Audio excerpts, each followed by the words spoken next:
ஏய் ஏன்டா இங்க உட்காந்து அழுதுகிட்டு இருக்க? இது ஒழுக்குப்பட்டிக்காரன் நடு தெருவுல வச்சு நீ அடிச்சு விட்டான்டா. இது ஒழுக்குப்பட்டிக்காரன் அடிச்சானா? எதுக்குடா அடிச்சான்? அண்ணே பார்த்து போங்கண்ணே அப்படின்ட்டு. அதுக்காடா அவனை அடிச்சான்? நீ வாடா போய் கேப்போம்டா, வாடா வாடா வாடா. என்ன பண்ண? என்ன பண்ணாவா? ஒழுக்கப்பட்டிலே வச்சு அவனை ஒண்ணு இல்லாம ஆக்குறா. வாடா நீ.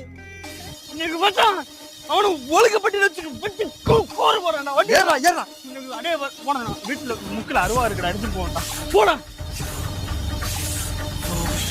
ஏய் மச்சான் இவரே அடிச்சாரு. ஏய் அழுகாதடா. அருடா அவனை. அருடா அவனை. ஓடுறா. சாவுடா. தனியா நீ அடிக்கிற நீ. விடுடா அவனை டேய். ஏய் விடாதடா டேய். மச்சான் அவன் ஊர்க்காரங்க விட்டாடா. வண்டி எடுடா வண்டி எடுடா. Subscribe.